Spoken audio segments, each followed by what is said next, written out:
We'd like to go ahead and call the meeting to order now, and Madam Clerk, if you could call the roll, please. Alderman Kennedy. Here.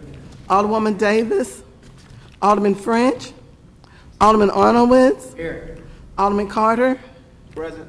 Alderwoman Tyus. Female contingency is here. Chairman Roddy. Present. 5 present. You have a quorum. I wanted to go ahead and we'll hear the bills, and then near the at the end, after we're done hearing the bills, I've asked Otis to come over. I told everybody that we would keep you apprised of the study of economic incentives, and so he and I have been working to get on the same page, and I think we're getting very close to being on that. And so we'll have a kind of a free-form discussion that will happen at the end of hearing the board bills. So if we could, I guess we'll go. Alderwoman Young is not on the committee, so why don't we go ahead and give her an opportunity to come up and talk about her board bills.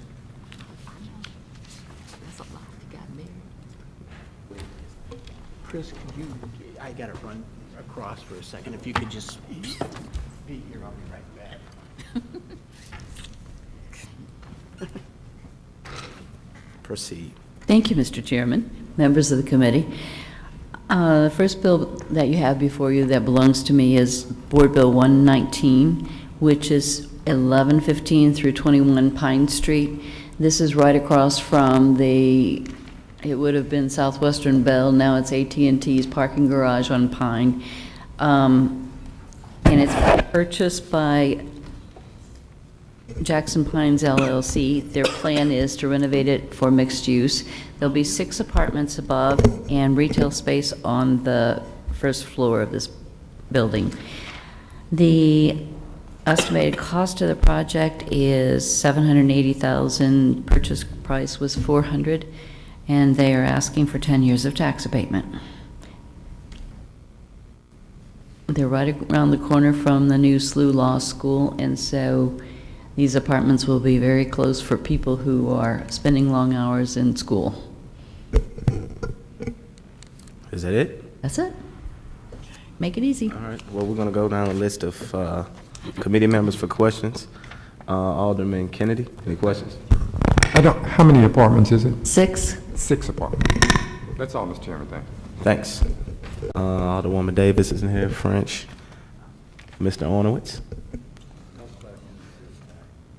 Alderwoman Tyus. Thank you. I'm sorry, could you tell me again where this is located? On Pine. It's right behind or across the street from the backside of the AT&T garage. So it's between 11th Street and Tucker. It's on the same side as the SLU Law School. It's on the same side as the SLU Law School. I'm trying to picture that, but it's behind the SLU Law School on Pine. Mm-hmm. Was it a business? Was it? What was it? It's been various small little restaurants on the first floor. Is it on the north side of the street or the? It's on the north side of the street. Okay. It was adjacent to what was Tanner B's in the past, if you remember that. And I think I started to say it's Mine Shaft, but Mine Shaft was before my time. I don't know. I thought it was. Wasn't Mine Shaft still here in the 90s? I thought it was. I don't know. Okay. Anyway, not a place I frequent. So. Me either, but I just know that name. Okay. And how many apartments? I mean, it's going to be apartments or condos? Did you say? Apartments. How many? 6.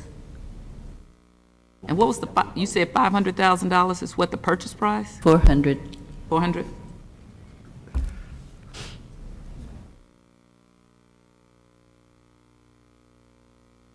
I'll have to do none of that. And is it supposed to be affordable living for students or market rate, or what's the? Projecting the rents at $1,675. There'll be 2-bedroom units. There'll be 2 units on each floor, so. But is it targeted specifically for the law students or just whoever's living down whoever. there? I don't have any further questions. Questions, that's all. Everybody else has asked questions. Everybody, okay. If there are no more questions, since I wasn't here and I don't know what we're voting on, I'm assuming that everybody else is is keeping the alderwoman from the 7th honest here. Alderwoman, you're recognized to close. This is a project that would take another vacant building off the map in downtown and make it a viable active space, and I urge your favorable review of this bill. Thank you. Hearing no further discussion, I'll entertain a motion. Second. Moved and seconded. All those in favor, say aye. Madam Clerk, please call the roll. Alderman Kennedy. Aye. Alderwoman Davis. Alderman French. Alderman Arnowitz. Aye. Alderman Carter. Aye. Alderwoman Tyus. Aye. Chairman Rhoddy. Aye. 5 aye votes do pass. Next board bill, Alderwoman. The next board bill before you is 120. This deals with what was the Lennox Suites at 82327 Washington. If you recall, the Lennox Suites was a part of the Renaissance Grand Hotel complex, and it was closed and shuttered in November 2011, despite the fact that it sits right next to America's Center. So it has been acquired by Merritt's Wolf, and they are planning a total rehab. There'll be 165 guest rooms, a bistro, and basically that's it. The total cost of the project is $23 million that would be invested there.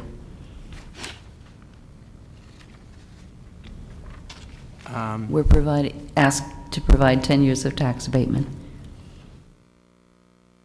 Okay. Are there any questions, Alderman Kennedy? Thank you, Mr. Chair. On the previous, it didn't have tax abatement before, or it did? Long ago, it did. Okay. But it was a part of that TIF also when the Renaissance Grand was done, and if you recall, we did some bills and HUDs, I think before Wessels left, splitting the two projects. Right. Mm-hmm. Okay. And Thank you. so this is the latter. That's all I had, Mr. Chair. Alderman Ornowitz. And this would be 165 rooms, you're saying? That's correct.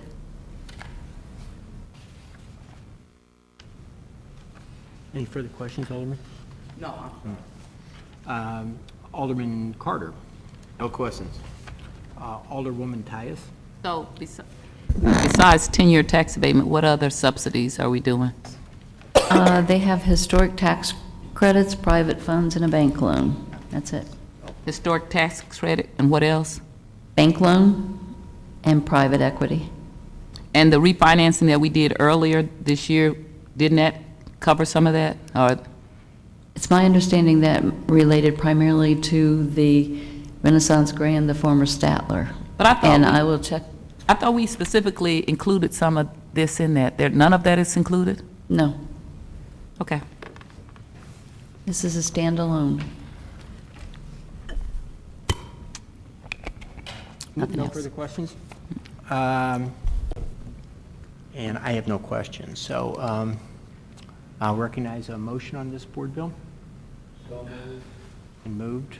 Second. Second. All those in favor say aye. Previous roll. Previous roll. Request for previous roll. Hearing no objections, we'll consider that as passed out. Well, Thank you. Yeah, Who else is not on the committee? Alderman Williamson. Okay, this is one we vote no on, y'all. Okay. Trying to stay serious up here, Chairman. Good morning, Mr. Chairman and members of the committee. Appreciate you taking this bill up. This is Board Bill 121. This is located at 5528 and 5560 Persian. There's approximately 160 units that are being gutted out in rehab. The owner name is Mr. Vic Alston. He purchased the property for $7 million, and the construction cost was 3.1. And I do have some pictures here. This is kind of located in the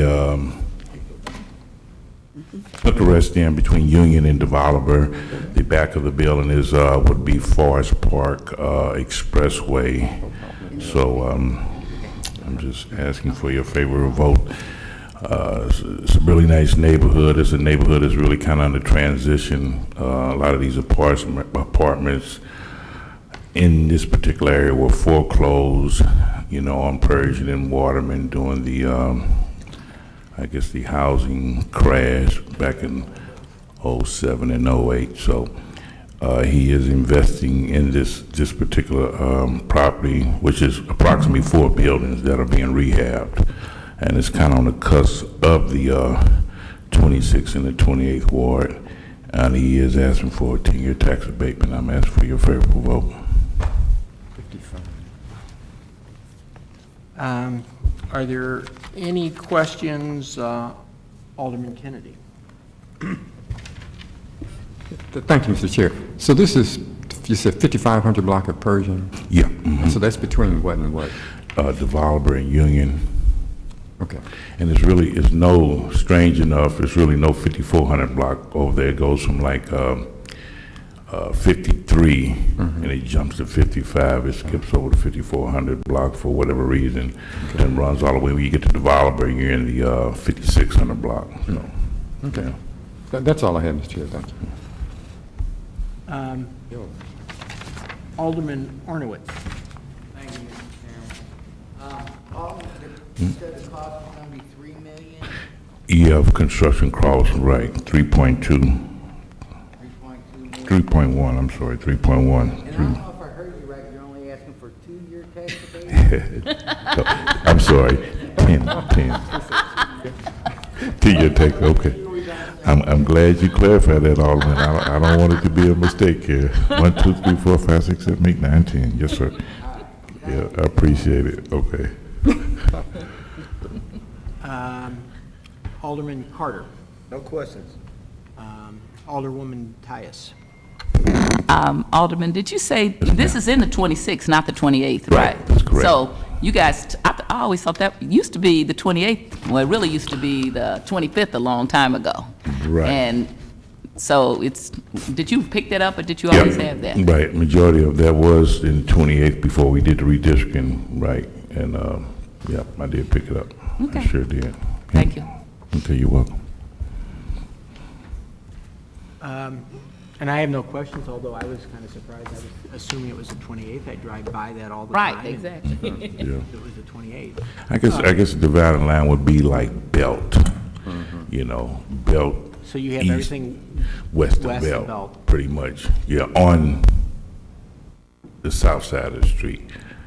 Now, north side it is lighter because she has that part of Waterman, that part of Persian and Waterman going back. So it's Is that like through a a hook around it? gerrymander. No, just Yeah, no, you're right. no, I'm just kidding. But yeah, that's what it is. Yeah. Okay, So it's, At this point, we'd entertain a motion for this board bill. So moved. Second. Previous row. Hearing no objection, we'll consider board bill heard out as passed. Thank you, Mr. Chairman. Thank you, members. Appreciate it. Thank you, Alderman. And then we have, I think I saw Alderman Moore had a bill on here. I thought I saw his car. Is Alderman Moore not present, or is somebody got Maybe in his his bill parking for space. him? I'll be happy to speak to the bill If there's not an objection from the committee, I'm fine with. Or I'll sponsor it, either one, it's fine. It's really a very simple one. I'm taking his spot. Told him he could have it back. He said, I'll hand out some pictures. Many of you are probably aware that Rankin Tech has been building for years and years individual single-family houses on a number of streets, including Evans. And these are projects that their students essentially build and then they sell at a very reasonable price.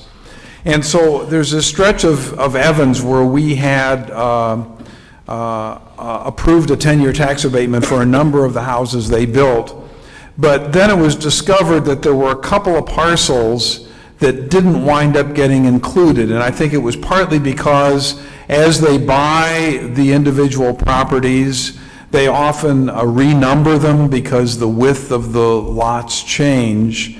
And so in the process of doing all that and replatting it, there were a couple of parcels that did not get included in redevelopment areas to provide for a 10-year tax abatement. So this is really just amending an area we already did to include a couple of addresses that had not been included. And I passed around photographs of the kinds of houses they're building all along Evans, so this will just correct that and allow two of the houses, as they're building them, to also get tax abatement. Are there any questions of Dale, Alderman Kennedy?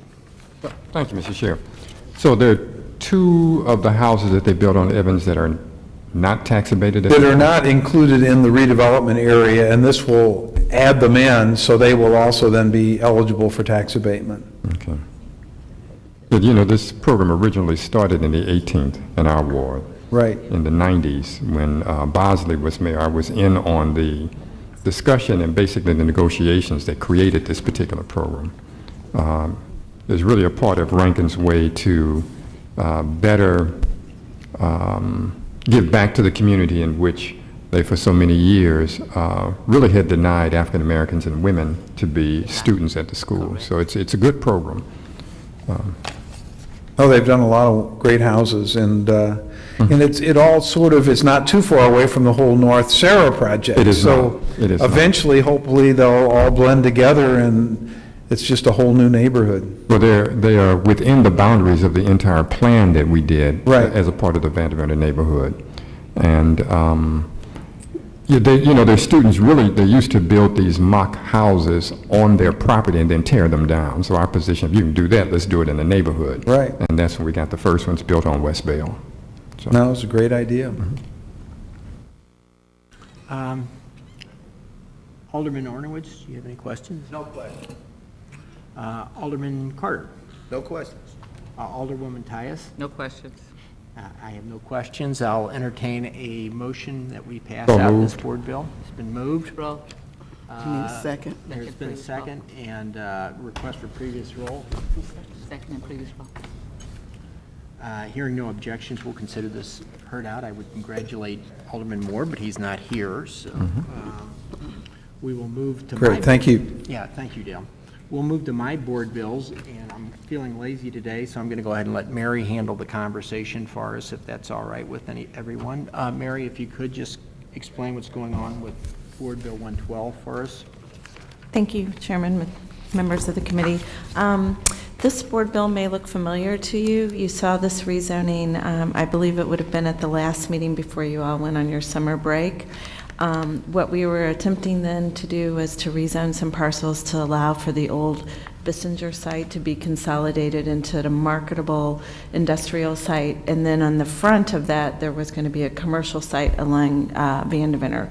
In the process of doing that, we discovered an error in the legal description in that rezoning. So this rezoning is just, you can see in the map, is cleaning up a little like 15-foot section that didn't get zoned the right thing, and so that's the basis of this board bill. None of the boundaries of the two parcels are changing. Anyone have any questions?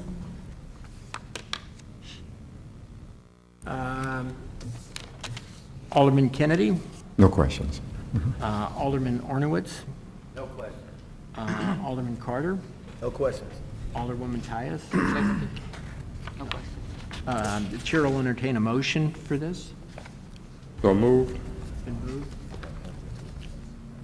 Oh, well, Second. I guess I can second it. I'll second my own bill. I'll second it. And Previous I'll roll. request previous roll, and there's no objection, so we'll assume that passed out. Thank And then you. Dale, do you want to handle the next one for us too, which is also mine? Oh, Michael? Okay, thanks, Mike. Good morning.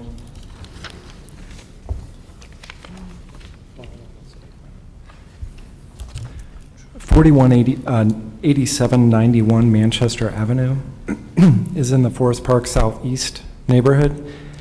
The project is called Manchester Marketplace, and it's the renovation of a light industrial basically series of buildings into commercial space. There's a large music venue called the Ready Room, Right. and a venue, and then some other smaller commercial spaces. Their acquisition was $154,000. Total construction costs were just over $1.2 million, using private funds, a bank loan, and state and federal historic tax credits. Board Bill 117 authorizes a 10-year tax abatement.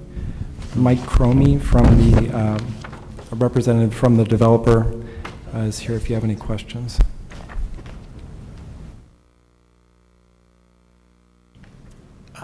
Are there any questions, Alderman Kennedy? What were you saying? The renovation is for what usage? It's 5 different commercial spaces, and there's a music venue called the Ready Room. Right. That's opened, and then I think there will be a smaller music venue, and then I believe 3 other retail. That'll be for lease? Yes. Right, okay.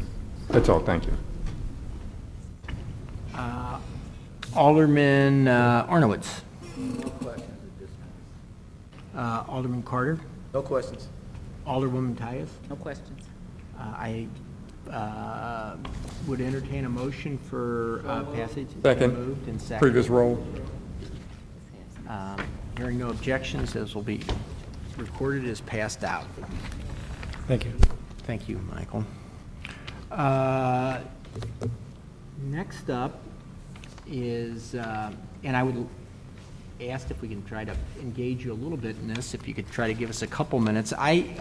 We had a fairly extensive discussion about economic incentives, and I told everybody I was going to go ahead and do some analysis on that, and particularly Alderman French, who's not here today, had actually volunteered, and I said, well, Alderman, let me try to collect my thoughts, which I've been trying to do, and I've been running to a number of roadblocks,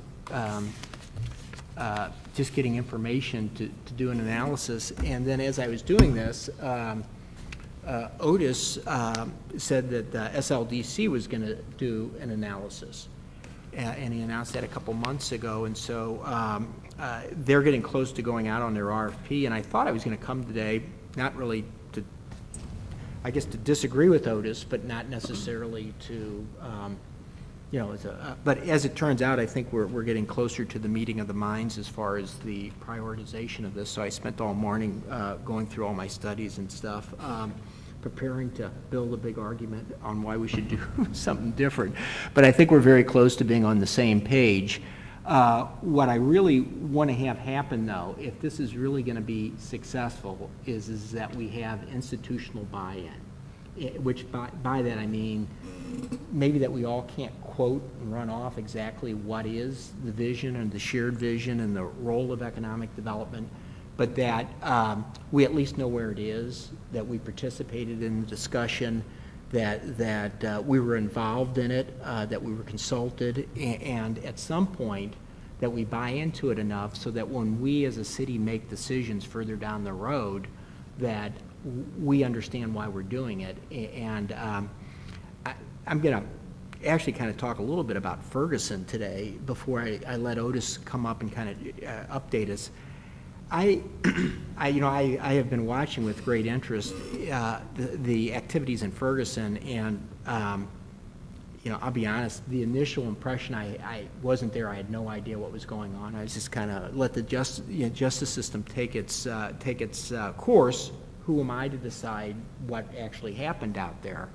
And I still am there, but just the amount of discussion has really, and the difference in my view, and some of my black constituents and black associates that I work with are so different, it really gave me pause to think and reflect, and I have been doing that. And was particularly concerning to me was a Washington Post article that I suspect many of you may have read, which talked about the ticket mills and how the strategy of some of the municipalities, I guess, is to augment their budget by writing traffic tickets. Mm-hmm. And, you know, I think that really plays into some extent what we're going to do today when we start talking about budgets and, you know, how we raise money and how we spend money is kind of a reflection of our shared values. And, you know, this is, I'm going to hand out something here just that kind of walk you through it. It's really hard right now because of our cost accounting system. It's not like people aren't doing their jobs, the comptroller's doing their job. It's just that when we don't think about arranging numbers in a way that we can make a decision with them, we end up, you know, we balance our books and we pay our bills, but we don't really think about, you know, our collective value and what we're getting and what we're paying for. And our budget down here is so convoluted, because some of it's because of lags and timing, but some of it's the way that they do their accounting, where they double count about $50 to $70 million a year. So when they say they have $1 billion, $50 million budget, it's really about $70 or $80 million of that, less than that. Some of the money is dedicated so it goes right through, and all we do is collect it and redistribute it. This is a working thing, so it's really not terribly effective, but if you take a look at the second page, I kind of had them break down the budget, and this is not very accurate, but it gives you an idea of what I was trying to do. You have your expenditures by department on your far left column, and we as a city decide, hey, you know, we're going to charge people if they want to build, so they go ahead and have building permits. We're going to charge people to pick up their trash now. We used to not do that. So we have a lot of licensing and permitting and things that we charge for. And then, of course, the rest of it we make up in taxes. And then what I tried to do is some of those are dedicated taxes, which means that when we collect them, they have to be spent on Metro or they have to be spent on this or that. And some of them go in the general fund. And trying to unsnake all of those things, try to figure out where they're actually going from is kind of hard. But what I did was I tried to go ahead and then we start seeing which of the public services are actually requiring tax subsidy as opposed to which of them are actually self-sustaining. Now this budget is much lower because the water department is self-sustaining and so is the airport. But you can see here, most of the departments are not self-sustaining, which means that we collect taxes to do that. And then the next question is who do we charge? And the history of how, you know, back in the old days when transportation was kind of hard and slow, everybody just kind of lived together regardless of how much money you made. But when transportation got cheaper, it became easier to get around. And as people started moving out, one of the strategies that, and we're talking about a strategy, so this is kind of fun in a way. If you can get all on the same page, it's kind of mind expanding. It's like playing chess or something. And some of the strategies are if you're building a new city and that city is west of St. Louis, what if you wanted to go ahead and separate yourself from all the other problems? And one of those strategies, and I'm going to pick on Ladue, not that there's anything wrong with Ladue, but one of the strategies is you have minimum of 1 acre lots. And if you have a whole city made up of 1 acre lots, and the houses have to be of a certain size, that's going to keep out lower income people, and guess what?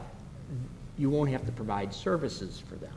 And so what ends up happening is the city has a disproportionate share of lower income residents who don't have as much money available, require more services, and we have to be creative in how to get money to pay for those services.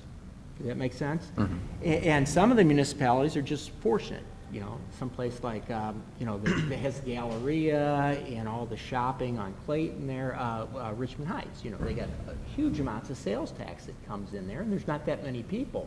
So they're figuring out ways of getting other people to pay their taxes. What Ladue has figured out how to do is just keep a whole lot of relatively wealthy people together, and they take care of their own, but they're not necessarily in a situation where we can tap into their tax dollars to take care of others. And so that is kind of the, you know, the challenge that we have is how do we go ahead and redistribute that money. Now, the other page that's attached there is when you have conflicting interest. So you have one group of people who, you know, are really interested in taking our tax money and spending it one way, perhaps supporting the business community, or they're afraid that if we increase our taxes too much, that we'll lose businesses. And then you have the other group that's sitting there saying, my gosh, you know, we got to take care of our people now. You know, we need money now to take care of people. And so you know, your impulse is, okay, well, we're going to increase the taxes on the businesses. And then, of course, at some point, you increase the taxes to the point where the businesses start moving because it's so much easier to move around today than what it is. A well-known author, a fellow by the name of Tom Friedman, made a lot of money writing about that phenomenon. He wrote a book called The World is Flat. And basically, it's, you know, because of transportation costs and the internet and everything, you know, things are just really cheap and easy to move around. And we have seen that starting 40 or 50 years ago when businesses, I keep wanting to look over this way, there's nobody there, so I don't have to. Starting 40 or 50 years ago, we began to see that process taking place with the suburban communities kind of cherry picking the businesses from the city, and it was really easy for them. We're now seeing it on an international basis. I don't know if any of you have been following this, but they call it corporate inversions. And that is where a corporation will, in essence, kind of sell itself to a smaller company so that they can then move their headquarters from the United States to avoid paying our corporate taxes. And then they move the headquarters to a low-tax country who will have a different tax structure, and then we lose all the tax revenue from that corporation because then it'll end up funneling over to, you know, a low-tax country. So this strategy, you know, is really tough because it's, you know, it's getting more and more difficult because money and people and organizations can now call anywhere home, and then all of a sudden all that tax money can fly anywhere. So this is not something that's unique to us. We've certainly been hurt by that. So to be competitive, you have to be really, really sharp in this stuff. And I think there's some neat things that are going on. Otis and I have been, as I go through these numbers and begin thinking and trying to digest it, it's really a lot of very abstract kind of concepts that, and there's so many moving pieces, it's hard to get your arms around it. And I'm sure there's people far more capable than I am, but Otis and I have been trying to get our arms around it and get on the same page, and I think it's going to be much better by contracting it out and having it professionally done. I want to make sure that it's done in a way that we all have a kind of a bite at the apple and are, you know, and buy into it. And I'm going to go ahead and let him talk a little bit about it and kind of give us some perspective. What I've also done is you all may have gotten, I remember I got it, I did not show up, but the St. Louis Economic Partnership, which was when we merged with the county, they actually started doing some of this stuff about 1.5 years ago. And they mailed out to everybody and said, oh, we're going to have this big kickoff. If you'd like to talk about, you know, brainstorm about a vision for the region, come and do that. Well, that was about a year-long process, and it developed into what they call their strategic plan, and they just released it, Otis, what, a couple weeks ago, maybe? No, actually, it's about a couple months ago. A couple months ago, and it's out on their website, so I took the liberty of printing it out for us. So, to the extent that we have a strategy for the region, this is it.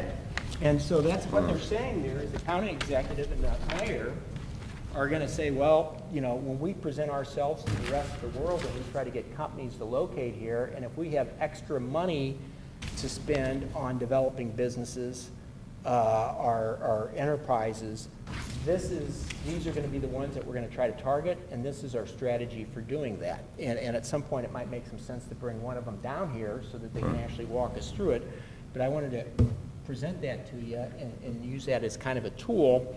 And with that kind of preamble, I'm going to go ahead and turn it over to Otis, and he's going to talk about procedurally where they are with some of their studies, and then, you know, my big thing is I don't want us to get too far ahead of ourselves with studies and not have us involved in the process. And I'll use one more example here. I came all loaded to bear. There was a study that was done in 2001 called by ISIS, I guess, and it was said, it said ICIC, is that inner city industrial competitiveness, I think is what it was.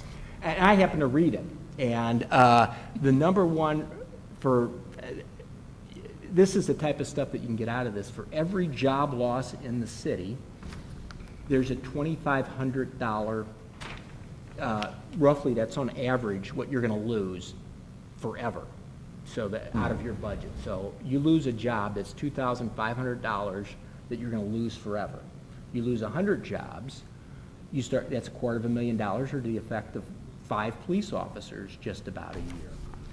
And they went through and they did a pretty intensive analysis, and they discovered that the number one reason companies were leaving the city, it wasn't because of the tax rate, it was because of site assemblage. Site assemblage? They're getting ready to expand, and they can't go ahead and grow, and there's no place. Now, I actually happened to read that study, and it really resonated with me. 15 years ago, I started working on a Metrolink stop, and before I got the stop, I knew that in order to go ahead and make that successful, we needed to have site assemblage. The city didn't have any money, but I went out and was fortunate enough that we had some institutions that got involved, and they actually raised the money to do the site assemblage. And of course, the Metrolink stop finally, 15 years later, was just announced last week. But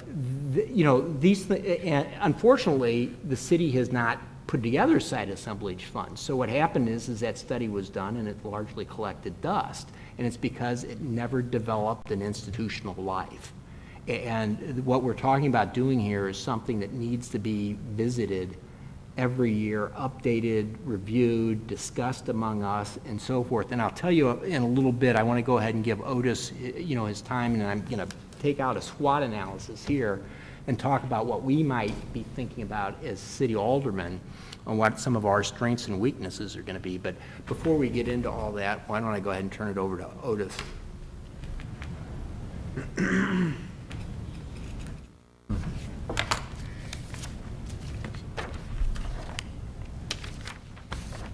So let me pick up where Alderman RODDY left off, in the sense that just by review, the St. Louis Economic Development Partnership was formed a little over a year ago, actually now about 14 months ago, which is essentially the St. Louis County Economic Council and 10 people from the St. Louis Development Corporation, which essentially was our business development staff. That was led by Pat Bannister and group. Shortly after that, they commissioned a study to, actually not a study, but a development of a strategic plan. And so it was one where it was open, a lot of stakeholders, but the plan was essentially what I think the Alderman passed out to you. The results of it is that. A second component of that is the development of a real estate strategy for both the city and county, but we SLDC is focused on the city and what happens in that development.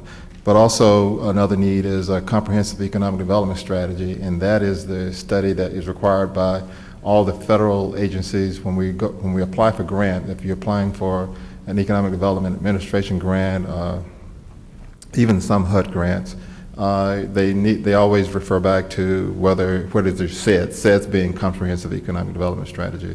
You have to have a current one that reflect what the strategy is for the region.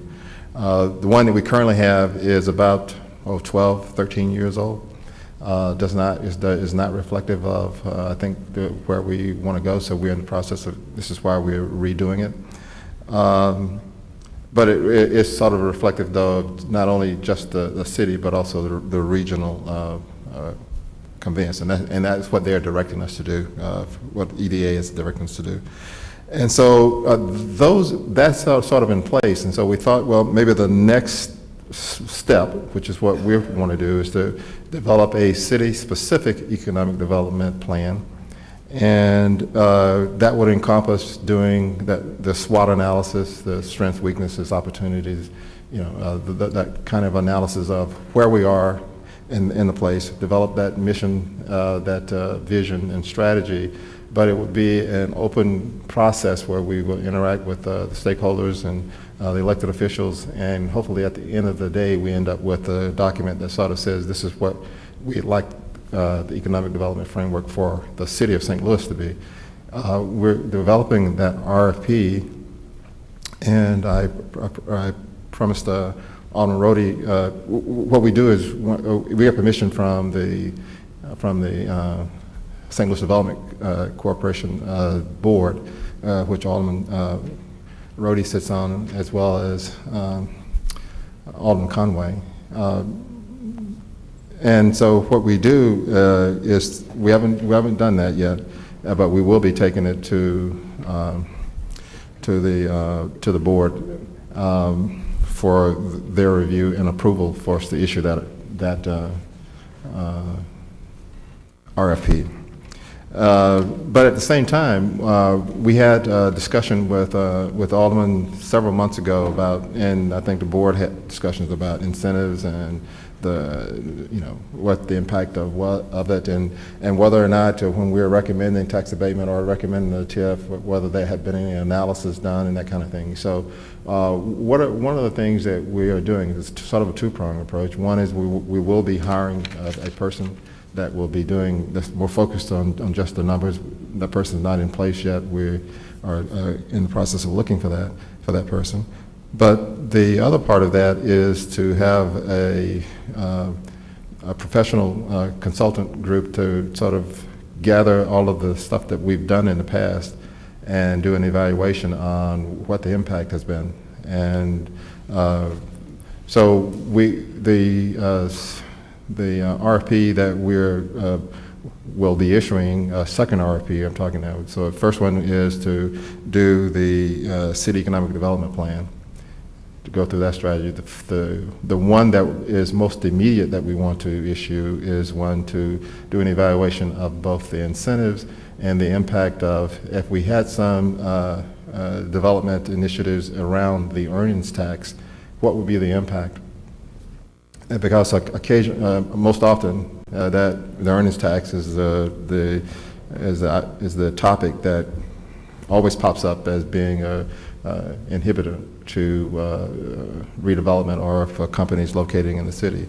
So we just wanted to take a look at that and maybe look at what the impact of those kind of taxes, and if you had any modification, what would that impact be? And then be able to bring it back to the board. Obviously, we can't do anything without your support or your reaction to it. But we would be gathering that kind of data. And so that would be, if you look on in the outline that I shared with you, the studies that are needed now. The first one was a review and analysis of the economic impact of development incentives. And the B item that I talked about is what I was just sharing with you. There's also a need to look at all of the vacant land that we currently have, and come up with policies, if you will, that will impact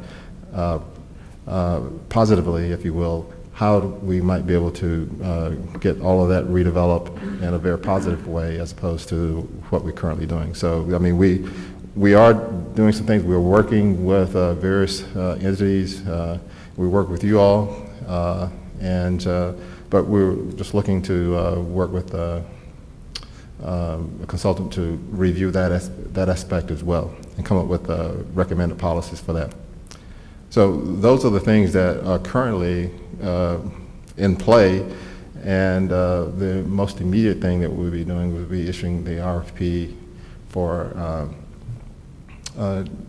the study of the incentives that I spoke to, and then secondarily, after meeting with the St. Louis Development Board, we'll be issuing the second one, which would be to develop an economic development plan for the city.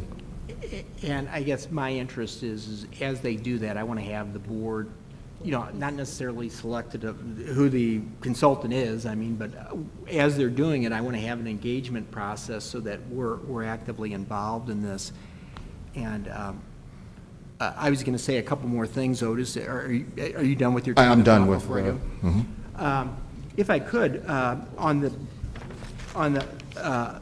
last inside page, the second last page of the thing that I just handed out, if you have never been involved in a SWOT analysis before, what you want to do is you want to try to quantify this information. And it's so you have your strengths, which is your top left, your weaknesses, your opportunities, and your threats. And if you're sitting there and you're trying to develop and bring jobs, because the idea is the city's strategy should be, let's get jobs in businesses who will pay more in taxes than their kind of fair share, take that money and figure out how to provide services for the rest of us. So it's called indirect taxation. So we're trying to figure out how to get other people to pay the cost of running our city. And some of that data of who's paying what in the city is really hard. We know what we're spending the money on, but we don't know who's contributing it. We can track down real estate taxes. Businesses make about a third of the city's, take up about a third of the city's available space. They pay about half of the real estate taxes. You start getting into this stuff, it's just amazing though. We have, I think it's 15 to 20% of the property in the city is owned by non-for-profits who aren't paying any real estate taxes. We have another 10%, are governments that don't pay real estate taxes. We have another 10% that's vacant. So we have about 30% of the geographic area in the city we're not collecting any real estate taxes on. And this starts figuring into how are we going to pay for these services? We showed you where we're spending our money, and then the question is where are we getting it from? Our biggest source of revenue, we don't have there isn't a good study on how much of the city earnings tax is actually paid by city residents. We don't know that. We don't know what share of sales taxes, which are another really important. We know that over half of our utility taxes for gas and for electric come from businesses, but we have no clue what percentage of our communication taxes come from businesses versus residents. Communication taxes is the largest of the utility taxes, so that's your phone and internet taxes. We have no idea what the breakout of that is. So it's really hard for us to go ahead and develop a strategy to figure out how much money we're going to make on this business or that business if we don't even know how much money we're getting, in general from those. So let's say that we want to go ahead and start developing a strategy, and we say, what companies should we target? And I'm going to pick on Earth City now. Earth City is a greenfield. They don't have any site assemblage problems. So if you're a user and you need 20 acres, you're going to be looking at, right now, Chrysler and Ferguson, in the Chrysler plant. They got a couple hundred acres, right? Fenton, thank you. Chrysler's got a couple hundred acres right off of 44. If you need a lot of 20, 30 acres together, that might be a logical place for you to take a look at. You come in the city and you want 20 acres, which is what IKEA went on. It took us millions of dollars and hundreds of hours of staff time to assemble that site, and it's just not. But on the other hand, if you want to build a convention hotel, you don't want to build that convention hotel out, in our city. You want to build that downtown, and you start taking a look at those things. If you want to go ahead and locate next to the river, one of the smart things our forefathers did before we split ourselves away from the county, they took the whole riverfront. But we don't really have a coherent strategy for how to optimize the revenue off of the riverfront. So we go through and you start thinking, what are some of our strengths? And, gosh, the convention business, the hotels, weaknesses, site assemblage, large sites, strength, ports, all the highways come together, so transportation would be another thing. The universities, if you want to do research, we can, all of those industries, those should be industries that we can kind of probably charge more money for the whole idea of building a stadium downtown is it's a lost leader. You go ahead and you subsidize the stadium, and then you overcharge for all the stuff that's around it, that you can charge higher amounts for things around it. So you go through all those types of things and you start saying, hey, these are our strengths, these are our weaknesses. One of the weaknesses we're going to have is, and the reason why we need to slow down and we all need to buy into this stuff is that we have 28 development policies in the city, so each alderman sets their own development plan. And then we have all the other challenges. We're a diverse city. We're not like Ladue, and we're not like Richmond Heights. And so we're going to have, and we have this all the time, we just don't, probably don't think about it, but the fact that we are a diverse city, this argument, how much subsidy should we be giving to businesses, and how much of that tax revenue should be spent on our neighborhoods? We have it down here. And of course, it spills out in race as well. So, how many of those jobs are going to come to my part of town or this part? Whereas if you're sitting there and you're a very homogeneous, municipality, it's really easy to kind of come to those conclusions and develop a policy. So the reason I want to make sure that we spend some time on this is we have these discussions up front. If we go ahead and we can figure out a formula or a process where, when a new business goes downtown and we get our cost accounting systems in place and everything, and we get people that we can all buy into, we can go ahead and begin demonstrating that when this happens, whether it's downtown or in the central corridor, it's a win for everybody, and then we can go ahead and start demonstrating that, or if we can't, we take some of the economic benefits, set it aside, and create win-win situations out of it, so that, we're all, we have that discussion, and we have it in a variety of different ways. We have it all the time. It's just that we have difficulty monitoring it. Right now, to give you an idea of how bad our cost accounting is, if you go down to the assessor's office, we have no idea how much money we're losing annually from tax abatement. We abate all these properties. We know that about 10% of the city's been abated, but we don't know, we have no clue. We don't even know the schedule when they're going to come back online. So they can't even budget that. And so those are the types of things that we need. And so when we go ahead and grant tax abatement, we have no idea of, how much different wards are benefiting from it, other than, it's very hard to demonstrate that what we're doing is helping anybody. It's just, and we have to really begin thinking about how we explain these economic incentives and how they help different groups, so that we aren't ending up like a Ferguson where our economic development strategy is handing out speeding tickets, and the industry we want to go after is traffic attorneys, traffic court attorneys. So that's kind of it, and I tell you, you can get hung up thinking about earning, and this is, I guess, the one thing, Otis, you can get really hung up thinking about taxes and tax rates, and you need to worry about that stuff. But what our strategy, and why I guess I went back and forth with you about it, is before you start worrying about taxes and tax rates, you want to start thinking about what your strengths are and what you want. I mean, in my mind, if somebody's running, if it's a K unrestricted, we ought to figure out a way to increase the taxes on that. Who wants a K unrestricted? Billboards, we can increase taxes on those things. Those are, it's like, the zoning equivalent of sin taxes. How everybody's wanting to increase taxes on cigarettes and so forth. And on other things, we want. And quite frankly, our downtown right now isn't a place that deserves, earnings tax is you're going to find earnings tax is going to really penalize dense employment. So if you have a whole lot of people working in a small area, earnings tax is going to hurt that kind of a business. People aren't going to want to pay, on the other hand, a warehousing, earnings tax isn't going to hurt that much. So different industries are going to be impacted by different types of taxes.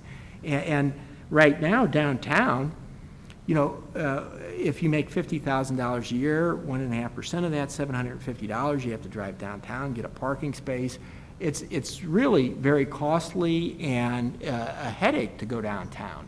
On the other hand, if you came downtown and you didn't have to own a car to get down there, and you could get around downtown without having an automobile, and you could go ahead and there was great places, it was fun, it was crowded, there was activities going on out, in the parks and stuff like that at lunchtime, or perhaps you only lived a few blocks away, paying extra sometimes is more than worth it. And that's what comes out in these studies, and we need to kind of think about what our value proposition is. And if we want to go after, if downtown's important, we need to think about how to make it better and what we can charge and what we can't. So I'm doing a bit of a monologue, but. May I ask a question? So has the RFP has not gone out at this point? It has not. Okay, then. So there's room for this committee to kind of give some thoughts and ideas as what could be in it? The RFP for the Economic Development Plan? Yes. Yes. Okay. And what is your projected date for that going out? Well, originally, until we decided to postpone sending it out. So we were thinking of having a meeting next week of the SLDC board, but it could easily move until next month. Okay. All right. I just wanted to get a feel how the committee can kind of weigh in on that. Yeah, and the idea would be, what I would hope would happen would be when they engage a consultant, that the consultant, what I was going to do when I was starting to do this was I wanted to collect the information, and then I wanted to have some, after we started, we need some baseline information about things, and then, so that people aren't just sitting there saying, like, I get criticized because I'm complaining about the streetcar line. I love streetcars. It's just that I don't know how that streetcar line will ever make any economic sense. The cost of that, our city collects 1% of our sales tax, which is about $35 million a year for mass transit. That streetcar line is going to cost several $100 million at a 5% cost of capital. That'd be $10 million a year. It'll run a couple $1 million operating deficit. It's going to end up eating, it would be the equivalent of a third of all the money we raise. I'm kind of going, yeah. Is there ever going to be a point where we change any of the incentives that we offer, like other cities? And I always like to bring up Baltimore, but Baltimore, they change, and I think Otis, you and I, we talked about this, where they offer different packages for folks to move back in from other areas. Like I know they have a program, and I forget what it's called off the top of my head. I think it's vacants to value. This is the $5,000. Yeah. And the city at various times, St. Louis has had a similar kind of program, but not the same that you're describing in Baltimore. But it all comes down to resources sometimes, or developing the program as well. So hopefully, part of what we will come up with as we look at the vacant property strategy, it may be that. The other things that we're doing now that's sort of similar to what you and I discussed.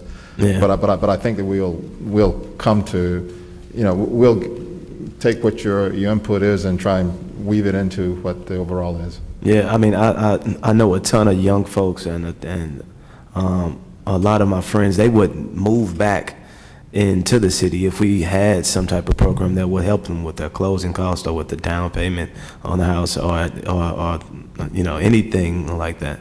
So It's just an idea. No. That's a very good idea. And so we're receptive to all those. Yeah. But I'm going to play devil's advocate. I haven't run these analysis yet, but if we're sitting there and we're trying to get businesses to move in the city because they pay more taxes than people do, and we're taking their money to make people's lives better, there are some scenarios where you don't necessarily want more people back in the city. What you want to do is you want to go ahead and provide a better services for the people that are in the city. And in some cases, that means getting more residents back so that we can, that we can kind of share. It might mean getting more residents back. but it might not mean more residents back. The whole idea of big, oh, we want to have a big school system. I don't want a big school system. I want a good school system. And I don't necessarily care how many people live in the city. I just want to make sure that the people who live in the city get good services. And so, we need, and that's part of the strategy. I mean, you go ahead and it cost us, $12,000, $13,000 a child to educate somebody in the school system. I think we have a responsibility to provide absolutely the best education that we can figure out how to provide. But I don't know if I want to go ahead and raise my hand and say, hey, everybody with 3 kids move back into the city, because, what will end up happening is they come back in the city, and the kids that are in the city are going to get less money spent per child. I think that it's a perfect. I think that it's a perfect combination. But this is a discussion. That we can offer, right? Yeah, this is a discussion that we have to have. To retain more businesses as well as residents. For areas like mine, I don't have a gazillion people, trying to move into Walnut Park, and so that makes it extremely tough for me to market my area and to say, hey, come and get a vacant home in Walnut Park. I don't have anything to offer them. What I'm offering, a bad school system, an area. You don't even have schools anymore because they closed all the schools down. An area that is crime ridden. So those type of incentives are possibly the only thing that can get someone back in. And so we don't have a ton of development either. You're thinking about competing on price. Hey, we're going to give money to move back into the city. I'll tell you how you get people to move back in the city. And it won't happen overnight. Get a better school system. It's not necessarily the price, it's the quality.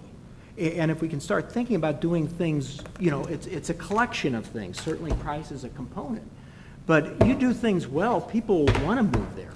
And, if you make it safe and it's attractive and you have good school systems, those are, the idea that we run around with dollar bills hanging out of our pocket, and the only way we're going to get people to move in the city is to give away our, give away residency. Monologue.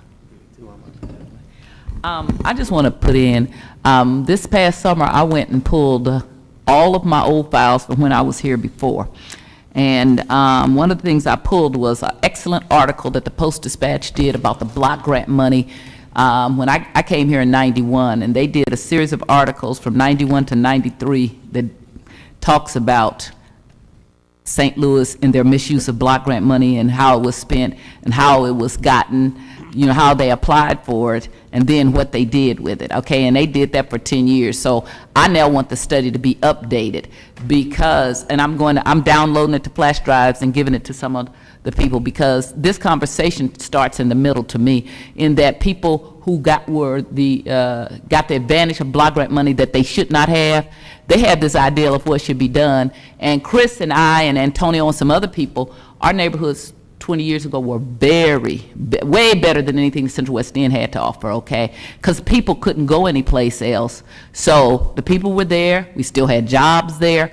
So when I start talking about a plan, now when you read that article and you see what happened, even the bankers was telling Ben Shamel, you're doing this wrong, okay? And so I'm lucky because I live in the house with a planner. So before I was gerrymandered, what we worked on was doing what we knew to be done to keep my constituents there and the people there, and so my people didn't leave. This esteemed board had all-white Klan meetings and tore up the 20th Ward. That's ignorant, and I'm still angry about that, because the very thing that now you're talking about how to keep the city stable, how you have to start with is not do ignorant racist things. If you're going to look at Ferguson, what you first have to look at the city of St. Louis. They're doing the same ignorant racist things that Ferguson is doing on a bigger level. And sooner or later, we're going to blow up the same way, because they have not learned to share power. They come from a perspective, they're tone deaf of, oh, it's what we want, not what everybody else wants. So they don't know how to share power. I don't have a lot of patience with this, because I didn't grow up in this city. So I'm very impatient with it, and I have been since I came down here. because I just do not understand the ignorance of racism and the arrogance of racism. Part of what's wrong with downtown is because they tried to make it so lily white and to exclude everybody else. The places where you go to where there are vibrant downtown was inclusive, but I came down here and watched them just run everybody out of downtown. You know, my husband and I, when we were young, used to hang downtown and didn't have a lot of money, and we would be on the riverfront. I watched that all blow up because we're scared of them. And so, to me, white people have this perspective that if they're frightened of somebody, somehow that makes them somebody that can be shot down, okay? Oh, I'm scared of them because why? Because he's a black man. Well, that's what they did with young black children. That's what they did in the Central Quarter. I've watched it happen over and over and over. I've actually lived in the Central Quarter, South St. Louis, and North St. Louis, none of which I'm from. And so just to hear this conversation, it's already at this, coming from this conversation of not inclusion, not can we sit down and say, where are you from? It's from, we're already starting here. We haven't sat down and talked to anybody. When we hear who's on the board, not anybody from North St. Louis. My colleague here, I like him. He and Joe Roddy live much closer than me and Chris, who live in North St. Louis, because he lives in the Central Quarter. The whole thing that they talked about in these plans and in this expose was about how they were putting all the money downtown and in the Central Quarter, and then the black wards who got the money, we all know who they are. 18th Ward, because it touches the Central Quarter. 5th Ward, 3rd Ward, 26th Ward, no disrespect, but it just is, because you bolster up the Central Quarter because people start with a perspective that in downtown, that's where the strength is. But there was a strength already in North St. Louis, and nobody was trying to bolster that up. Let's bolster up the 27th Ward, which was always a very good ward, the 21st Ward, the 20th Ward, the 2nd Ward. Had you done that, instead of taking all the money, we wouldn't be having a lot of these problems. Now everybody's trying to protect, and they're not trying to deal with what we did wrong and how we address this. This city is very close to, it's already majority African-American population. If you guys keep having these meetings, and you keep leaving out the people who live and been here for a long time, because now I've lived in North St. Louis for, I guess, 27 years, 28 years, as long as any place in St. Louis I lived. I lived in the Central Quarter for 7, 8, South St. Louis for 8 or 9, but I've been here in North St. Louis the longest. And when I came here and was told, don't go there, oh, you don't want to live there, went there, lived in a much more middle-class neighborhood than I did when I lived on Waterman, around the street from the Alderwoman from the 28th. Well, she didn't live there then, when I lived in South St. Louis in the 8th Ward. But I've just watched the decisions being made by people who don't live in my community, tear my community up. The people don't want to move. Since I've been back, people call me, oh, woman, I'm so glad you're back. Call me from the county, wanting to move in. They want representation that looks like them and that takes them into effect. They don't want downtown telling them what their community ought to look like. They don't want, the reason why I'm sitting here again is because they rejected everything Joe Roddy and PHYLLIS Young and all those people did when they tore up the ward. They was telling them, you had no business doing that, okay? So until we have a plan that includes everybody and includes the majority population, because African Americans are the majority population in the city, until we do that, we don't have a plan, because it's not going to get better. And that big plan to keep making downtown whiter and whiter so I can keep that power, it's not working. Every time now, you're going to be losing those major elections. Even when you have your own black candidates, you're going to be losing the major elections, because this city is a majority African American. So I really wish we could sit down. The next time we talk about this is that we've sat down, instead of coming from this is what I think, that we actually sit down and say, I've sat down and talked to Chris and Antonio and Sharon and some people who live in North St. Louis, Frank, and what do they think? Let's not just think that our whole plan starts from, well, we're already here and come and be part of it. I always tell people I don't like to cut the cake.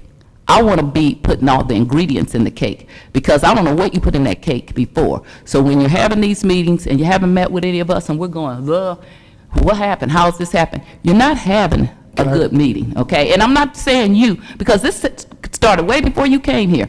That's why I pulled all the stuff, because now I want you to read it. I'm going to give it to you. I want you to just read these articles. It was a blueprint of how to destroy North St. Louis. And then now people say it's destroyed or it's all this vacant property. And then when we talk about how we would like to see it addressed better, people go, oh, no, I disagree with you. I disagree with you. Well, you may, because you've been the benefit of a whole bunch of gerrymandering, of a whole bunch of racism, of a whole bunch of taking block grant money and putting it where it's not supposed to be. So it's easy for you to disagree about something you've helped destroy. How do you address it so we don't blow up like Ferguson? It's the real thing, okay? And so I like you, I respect you, but I don't agree with starting a conversation if you haven't talked to the people who live in other places. Okay, let me explain where we're just now getting started. And it's not, we have not come to any conclusions. So what we want to do is to establish the process so that we do have this open forum.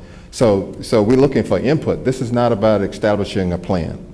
Okay. The plan's already been in effect. That's what I'm saying. No. Oh, yeah, it has. I'm talking before about you. what I'm talking about hasn't been, because Okay. we're talking about starting from the scratch to talk about, have that discussion about strengths and weaknesses. You know, so the things that you're concerned about will be part of that conversation. Like I said, I will be finished downloading on a jump drive. I want you to read these articles. I actually found I have the physical ones, but when you read them and you see what's happening, and Ben Shamel talks about you don't have to adopt a plan to do a plan. Black people all know all across the city about the Team 4 plan because it's going into effect. When you don't have any schools, or our only school I got in my neighborhood left, which was a middle-class black people, is the one that I had built.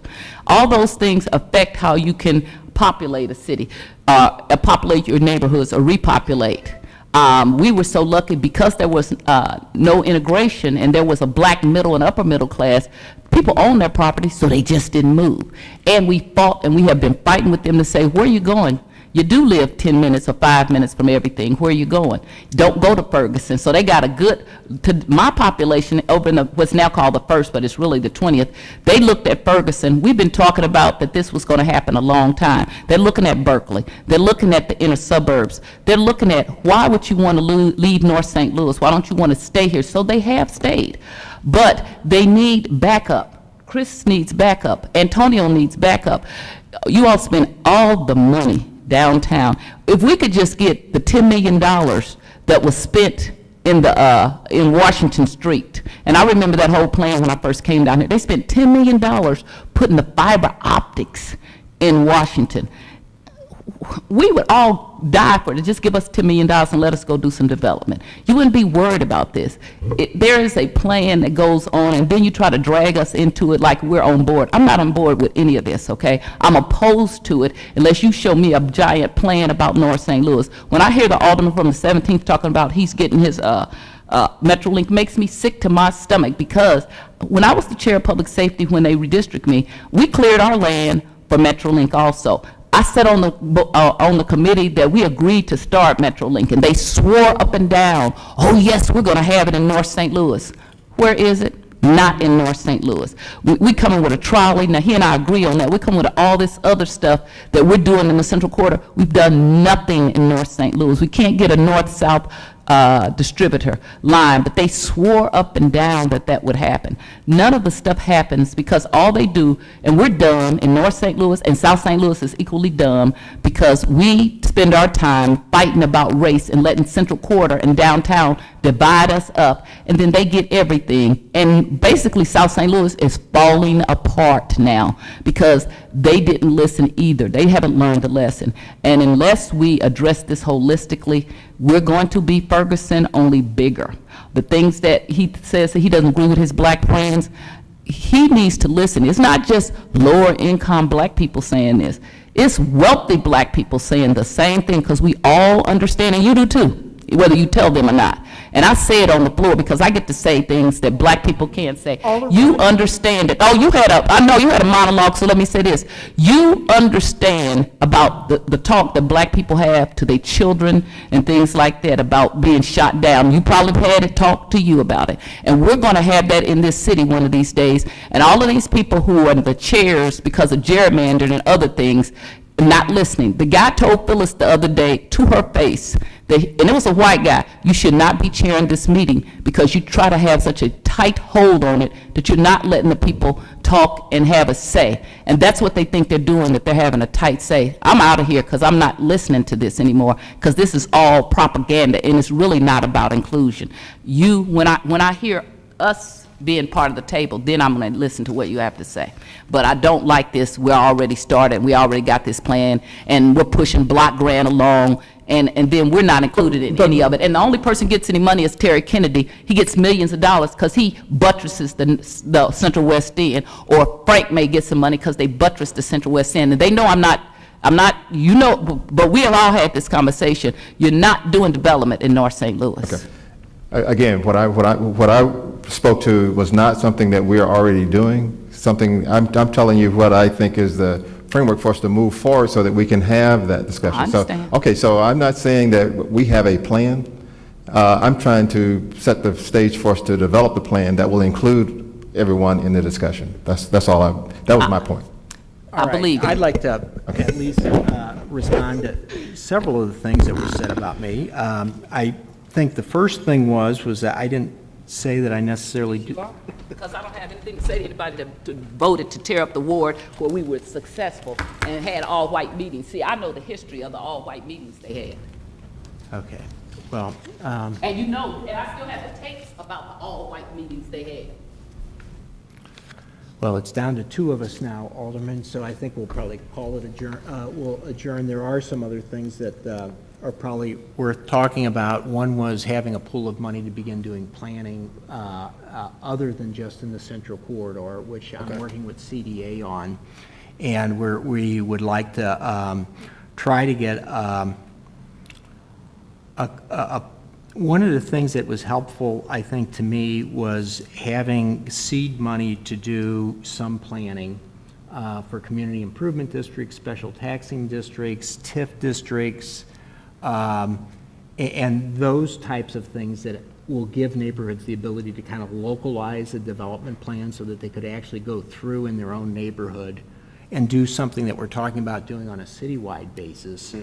And I've been talking to the director of CDA about making that available so that if you wanted to come down in the business district, you know, I'm sorry, I'm kind of parochial, I go east and west, but if there's a business district that's in your ward that is kind of central to your neighborhood and they would like to create a SID, but they need some seed money to do that. Right. I'd like to try to create a pool that would be available throughout the city. That'd be perfect. So that we could do that. And so I'm having some discussions with them, and it might require, and I'm wanting to get some opinions from different alder people about whether or not that would be of value to them or not. And so that's one of the things that we'll be kind of talking about as we begin considering the block grant process. There was something else too, but perhaps we can talk offline. We'll go ahead and adjourn now. And Otis, thank you very much for coming down today.